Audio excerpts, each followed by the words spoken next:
कुरान मजीद बुरहान रशीद में नहीं लिखी गई और ना ही आज तक किसी ने इसके कुरान होने का दावा किया है। यानी ना ये कुरान पाक की कोई आयत है, ना ही ये कुरान है। आमीन ये इसमें फ़ेल है, इसका माना है कि ऐसा ही कर या कबूल फरमा, ऐसा ही कर या मालिक कबूल फरमा। हाँ, ये बात है कि सुन्नत यह है कि सूरह फातिहा के बाद तिलावत करने और सुनने वाला आमीन कह लिया करें। तो जब इमाम वल्लद्दाल्लीन कहता है तो इसके बाद आहिस्ता आवाज़ में आमीन कहता है और मुक्तदी जो पीछे होते हैं वो भी आहिस्ता आवाज़ में आमीन कह लेते हैं। तो ये सुन्नत है। इसी तरह हर दुआ के बाद आमीन कहना ये भी सुन्नत है। ना ये कुरान पाक की आयत है, ना किसी ने इसका कुरान होने का दावा किया है। बस दुआ करने वाला और जो साथ सुनने वाला है, यानी वो आमीन कहे, तो ये हर दुआ के बाद कहना सुन्नत है। तफसीर रूहुल बयान में एक हदीस नक़ल फरमाई कि हज़रत जिब्रील अलैहिस्सलातु वस्सलाम नबी अकरम सल्लल्लाहु अलैहि वसल्लम की बारगाह में हाज़िर हुए तो अर्ज़ किया कि फ़ातिहा के लिए आमीन ऐसी है जैसे किताब के लिए मोहर, यानी जिस तरह बग़ैर मोहर के किताब मुकम्मल नहीं होती, इसी तरह बग़ैर आमीन के सूरह फ़ातिहा मुकम्मल नहीं होती। हज़रत अली शेर खुदा करमल्लाहु ताला वजहुल करीम ने फरमाया कि आमीन रब्बुल आलमीन की मोहर है, जिससे वो अपने बंदे की दुआ पर मोहर लगाता है।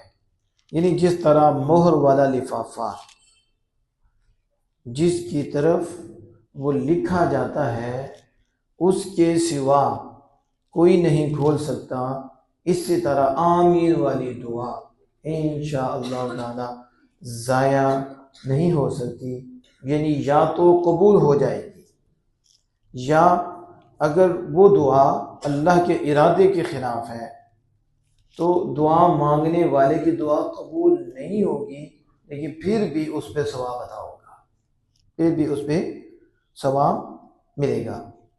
हज़रत वहाँ फरमाती हैं कि आमीन के 4 हर्फ हैं और आमीन कहने वाले के लिए 4 फरिश्ते दुआए मग़फ़िरत करते हैं। यानी जो आमीन कहता है तो अल्लाह पाक ने 4 फरिश्ते मुक़र्रर फरमाए हैं जो आमीन कहने वाले के लिए दुआए मग़फ़िरत करता है।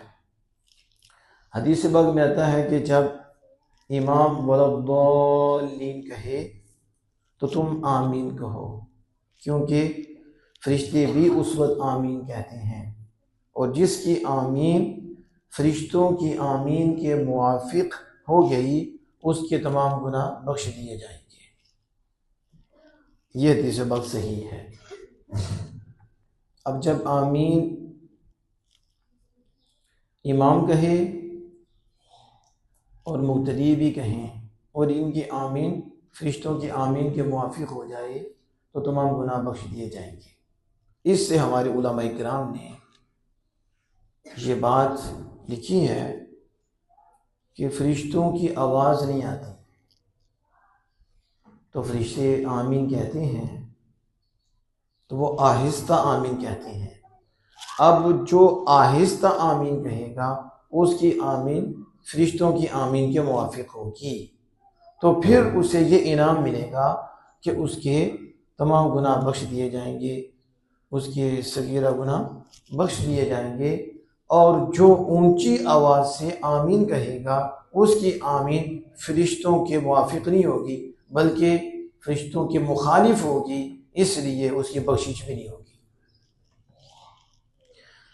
और ये कि दुआ जब एक करने वाला होता है और दूसरा आमीन कहने वाला होता है, तो अब क्या दुआ करने वाले की दुआ कबूल नहीं होगी? क्योंकि वो तो आमीन नहीं कह रहा, आमीन तो सुनने वाला कह रहा है। तो उस हवाले से यहाँ वजाहत की गई कि ये दोनों की दुआ कबूल कर ली जाएगी और दोनों की दुआ कबूल होगी। कब? जब एक दुआ करने वाला है और दूसरा आमीन कहने वाला है। यूँ समझो कि दोनों ही आमीन कहने वाले हैं।